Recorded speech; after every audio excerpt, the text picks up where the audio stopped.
Did you know that only 3 teams have won the comp in the past 7 years? How is this possible, and could this year be any different? Well, in this video, we're going to break down the top 8, look at which sides are on the way up at the end of the regular season, and try to work out which side is going to win the premiership on the long weekend in October. First, to the top 8, and Melbourne and Penrith occupy the top 2 spots, and they're the last 2 premiers. And they are closely followed by the 2018 and 2019 back-to-back premiers, which, that seems like a while ago now, in the Sydney Roosters, and rounding out the top 4 are the Cronulla Sharks, premiers in 2016, and the last side to break this kind of 3-way tie for the premiership between Melbourne, Penrith and the Roosters. Now, of course, no team has won the premiership from outside the top 4 in the NRL era, but we're going to take a look at that bottom 4 of the top 8 right now. The Cowboys are in 5th place, bouncing back from a pretty disappointing 2023, while the Bulldogs are the biggest improvers of the season, jumping into 6th place this year. After a couple of poor years, Manly have returned to the top 8, and Newcastle have just snuck in, having beaten the Dolphins in the final round. Right now, I'm going to cross out those bottom 4 teams. As I said, no team has won the comp from outside the top 4, and there isn't really anyone pushing their case leading into this year's final series. Of those bottom 4 sides, well, all have been pretty spotty over the season. They haven't really been able to string together huge clumps of games and win lots of matches in a row. And apart from the Bulldogs, they've all conceded more than 500 points this season. And just on the Bulldogs, they actually have the 3rd best defence in the competition this year, which does put them in good stead to be challenging for the premiership. But a big issue for them is that they rank 10th in attack. Their attack is actually ranked below the struggling Eels and Broncos. To the top 4 then, and well, we have some of our usual suspects in terms of the top defenders in the competition. Penrith, once again, are the best defensive side in the comp, and in somewhat un-Penrith-like fashion, they've actually had to call on that defence quite a lot this season. Cronulla, though, they've quietly slipped their way into the 2nd best team defensively, and that's closely followed by the Dogs, as I mentioned, in 3rd, and Melbourne. The Roosters sit in 5th in that stat.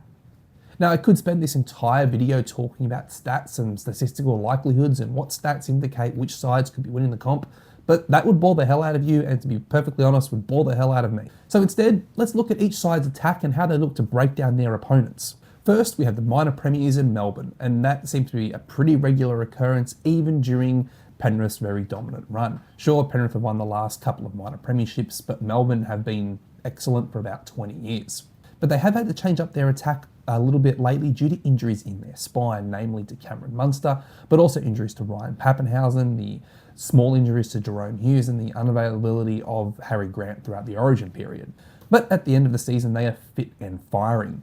And in yardage, they will look for a quick play the ball, allowing Harry Grant to get out from dummy half and run to keep the set rolling, or he'll make a line break and setting up a points opportunity for his teammate. Closer to the line, they'll either shift to their edges through their halves and hit one of their hard-running back rowers, or the threat of that will open up an overlap where they are simply too good at exploiting. Their other option is a crossfield kick to their giant wingers and Xavier Coates and Will Warbrick, and Jahrome Hughes is one of the best crossfield kicking games in the competition, although it doesn't get mentioned very much.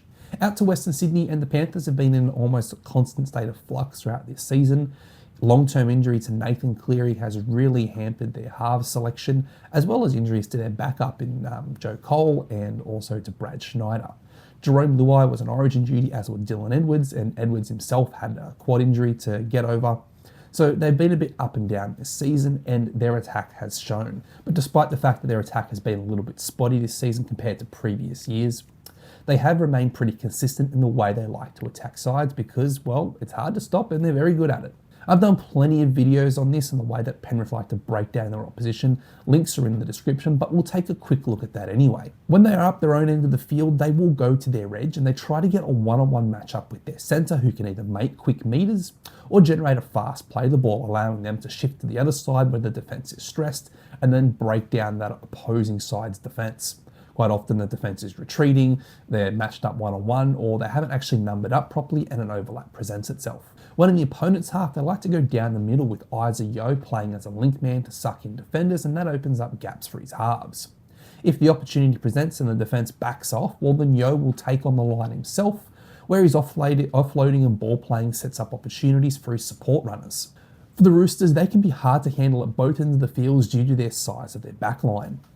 They don't have a very small one, and really all of their players are big meter eaters who are capable of breaking tackles and getting into the backfield. But it's in the opposition's enemy territory where they are the most dangerous. And of course, the absence of Sam Walker, Victor Radley, and Brandon Smith may slow them down. They possess an elite half in Luke Keary, whose Harbour Bridge passes nearly always hit their mark. What makes this even more dangerous is the form of Angus Crichton. He demands attention from both inside and outside defenders due to his impressive line running, and he's honestly in the form of his career, notably winning the Brad Fittler medal at Origin level. And as you saw in the final round, they aren't short on aerial threats either. Finally, we travel to the Shire and Cronulla, who have put together a quietly efficient and high quality season, even when they have been missing both halves at the same time. As I mentioned earlier this year, Cronulla have been one of the best sides in using their back to ruck the ball out from their own end, and that video is in the description. In the red zone though, they present as a massive threat on both edges, but particularly their right, which is a little bit odd for the NRL level, with most sides exploiting down their left, but let's get into that a little bit more. Nicho Hynes himself is a dangerous ball runner, as we've seen when he's played at fullback, but in the halves he's given the opportunity to attack a slower defender, quite often the opposition's back row or four-man defender is what you'll hear them sometimes called. And this opens up for a space for his outside men. He's got Will Kennedy often looping around the back, whose speed and evasiveness always makes the defence panic. And he's got very, very good pass selection, and that quite often opens up the space for right winger Sione Katoa to touch down, sometimes unopposed, and other times using his impressive size and strength to just barrel through defenders. Helping to always cause problems for the defence, though, is Briton Nikora. He's often underrated because he doesn't play Origin, but the Kiwi international is probably the best line runner in the competition, and he's such a big threat for Cronulla, either just hitting that crash line and breaking through, or his speed and footwork coming back against the grain often catches out the slower middles who can't close the gate. But who do you think I'm leaning towards right now?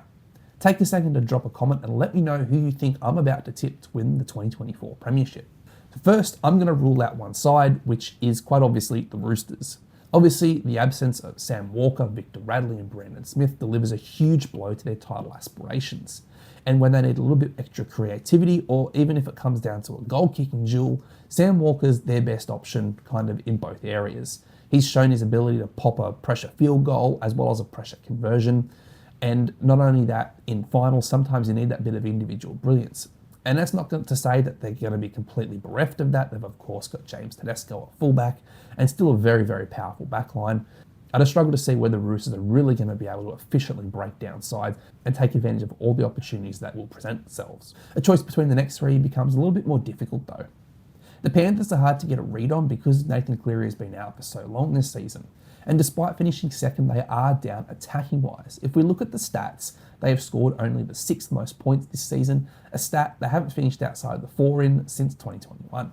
They still, of course, boast the best defensive record in the competition, and most coaches will tell you premierships are built on defence. But they seem nowhere near as threatening as they have in the past. That long-term injury to Nathan Cleary has impacted their effectiveness in the red zone. They only managed 8 scores of 30 or more this season, which is down on the 11 they scored in 2023, 2022 and 2021, so they haven't really been able to put sides to the sword like they have in the past. They also haven't gone on large winning streaks like they have in the previous seasons, and they've looked nowhere near as invincible as they have during their three-peat, so for now I can't see them going 4 in a row. Melbourne, they seem Thanos-like inevitable right now. They look to have ridden that bumpy ride throughout the middle of the season when they were missing players all over the park and hardly able to put together a solid forward pack. Their main concerns have been around Cameron Munster and Ryan Papenhuyzen, but they seem to be back, fit and firing, even if Papenhuyzen didn't finish out the final round of the season. Who knows, maybe I'm just hoping that we don't have 8 years of the same 3 teams winning the competition. But that's why I'm tipping Cronulla to take out the title this season, and they're going to do it from 4th place. With all of the chat at the end of the season that is centred on Penrith's quest for 4 consecutive premierships, or Melbourne's minor premiership and the Roosters' injury crisis, it seems that Cronulla have well slipped under the radar and present as one of the more dangerous teams in the top 8 this season. They, at one point, won 7 consecutive matches in a row, something that only the Storm managed to do this year. They've also beaten Melbourne and the Roosters this season, and that match against the Storm came in Melbourne at Amy Park. They possess a well-balanced side with a powerful backline supported by a mobile but very aggressive forward pack.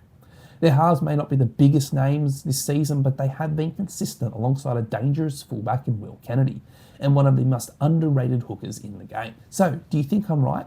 Or do you reckon it'll be someone else who lifts the Proven Someone's trophy in the long weekend in October? So drop a comment below who you think will take out the NRL Premiership this year. And if you want to know how the NRL has changed this year, click this video right here.